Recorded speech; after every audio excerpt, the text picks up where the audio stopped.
Hey y'all, this is day 2 of the road to $100,000 for my pressure washing business, and that's $100,000 gross revenue. It's not going to be profit or gross profit or anything. Gross revenue, just any money that flows in the business, including tips.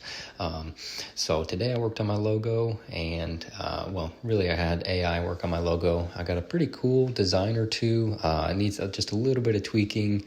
I'm going to do some more tomorrow on that because you actually run out of how many times you're able to refresh it and get new ones. And I'm also waiting on some Wood Wizard coming in the mail, being shipped. It should be here on Monday, so like a little bit less than a week. So I'm going to try and clean my fence, get it restored as nice as possible. I tried to get a couple other quotes on cleaning the fence just to see about what the price would be.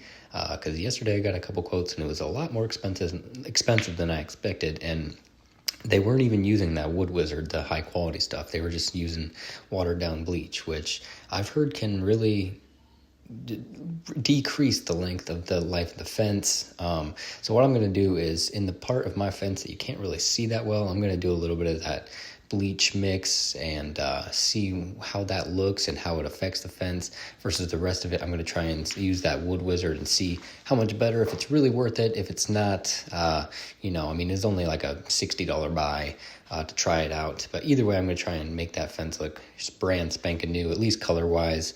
Not the one directly behind me. That one's kind of messed up. I'm just going to either replace it or not really care about it. I've got plenty of other fence I can work on.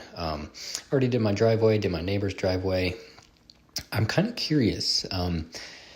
What do you guys suggest for getting leads? I mean, I don't want to pay for them. I don't want to just pay like Angie, a third party, for leads. And I'm not the best on the internet. Facebook, Google, all that kind of stuff. I'm willing to try it out and see how it goes. I would have to create a website, my Google business and all that stuff, but I'm still in the beginning stages. So it's a really daunting task, but I'm really tempted to actually go door to door.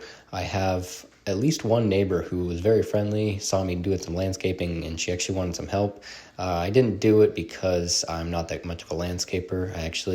I really enjoy pressure washing. I don't really enjoy redoing yards and stuff. So once I get that wood cleaner, see how it works, I'll probably stop by her house and, I'll tell her like, hey, I'll do all this, I'll clean your driveway, I'll clean your roof, your house siding, and your fence for all relatively cheap because I'm just starting out. Wouldn't mind a referral if I do a good job, or maybe I'll just go knock on the neighbor's house, do that old, hey, sorry for making all the noise. It's my loud compressor in the power washer. I apologize for that. Let me know if you have any questions. Try to make a sale there. I'll also go to my parents and my in-laws and, family, friends and stuff who have places that could be cleaned and, do those for cheap, and then also talk to their neighbors. So other than that, door to door, I could try and do some door hangers. I don't know. What do you guys suggest? If you're still watching at this point, please comment below and let me know what you think would be your suggestion for trying to get new leads for somebody who's not the best at the internet, who doesn't want to just buy them, and going door to door is a little bit tough. I've got a little bit of money to spend. I'd rather try sweat equity, basically meaning putting my effort into it as opposed to just dumping money, but we'll see how that goes. So